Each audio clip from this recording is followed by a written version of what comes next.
আসসালামু আলাইকুম সুপ্রিয় দর্শক বন্ধুরা, দেশ ও প্রবাস থেকে যে সকল ভাই ও বোনেরা আমার এই ভিডিও দেখছেন, আশা করি ভালো আছেন।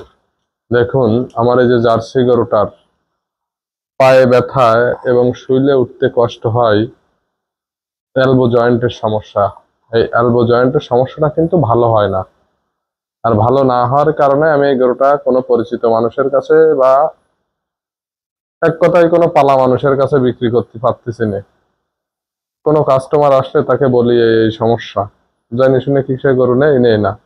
তো যাই হোক, গরু আমার সুস্থ রাখতে হবে, তার জন্য আমি কি করব বা কি দিচ্ছি।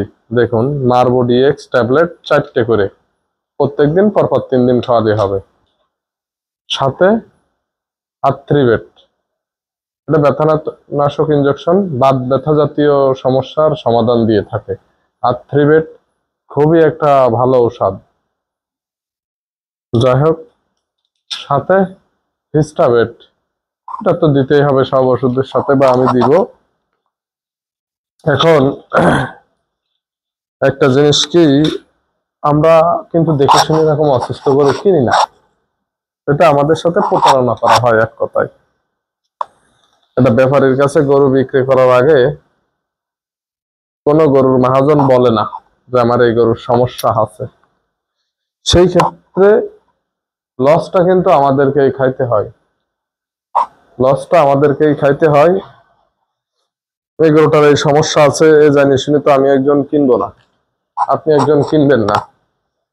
তো যাই হোক, আমি একটা কথাই বলবো, আপনারা যারা গরুর জগতে আছেন বা যারা খামারি ভাই বোন আছেন, গরু বিক্রি করার সময় দয়া করে যদি একটু সত্যি কথাটা বলেন, সেই ক্ষেত্রে আমাদের জন্য ভালো হয়। যেহেতু আমরা নিজের ব্যক্তিগত কত টাকাও বা ক্যাশ থাকতে পারে। এমনও আছে যে আমি আপনার টাকায় ব্যবসা করি, ব্যাংকের টাকায় ব্যবসা করি, কিন্তু আমরা যদি এরকম লসের সম্মুখীন হয়ে যাই, আমরা কিভাবে বাঁচবো? একটা গরুতে লাভ হয় 5,000 10,000, কিন্তু এই যে গরুটায় লস যাচ্ছে আমার 50,000 টাকা।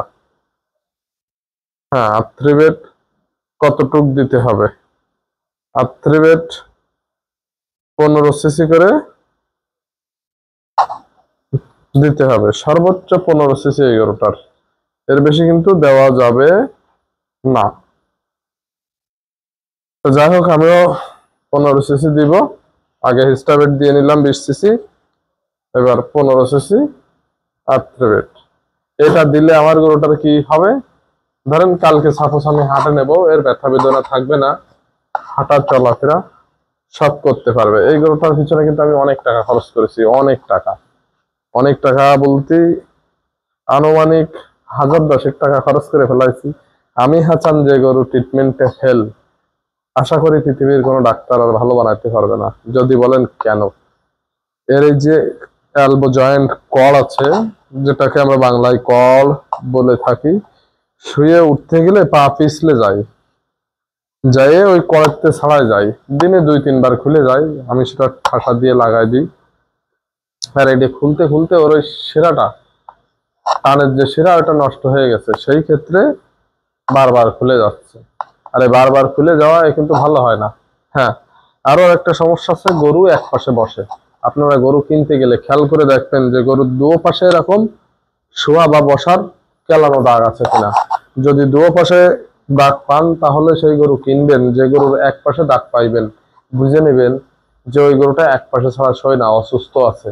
আর এক পাশে শুইলে কিন্তু গরুর পেট টাল হয়ে যায়। যে পাশে শোয় সেই পাশে পেট ছোট থাকে, যে পাশে শোয় না সেই পাশের পেটটা একটু বড় হয়ে যায়। এইগুলো খেয়াল করে যদি আপনারা গরু কিনেন, তাহলে কিন্তু লসের সম্মুখীন হওয়ার সম্ভাবনা নেই। তো যাই হোক, আমি কিন্তু 20 সিসি হিস্টাভেট এবং 15 সিসি আর্থ্রিভেট দিয়ে দিয়েছি। এবারে 4 পিস করে মারবো ট্যাবলেট পরপর 3 দিন। আর্থ্রিভেট 15 সিসি করে পরপর 3 দিন, হিস্টাভেট পরপর 3 দিন। এটা দিলে আমার গরুটা মিনিমাম 10 থেকে 15 দিন সুস্থ থাকবে। হ্যাঁ, সুস্থ থাকার পরেও এই যে কর যেটা খুলে যাচ্ছে, এটা কিন্তু খুলে যাবেই, উঠতে গেলেই খুলে যায়। যাই হোক, দিন 2-3 বারও খুলে সেটা আমি লাগাই দিই।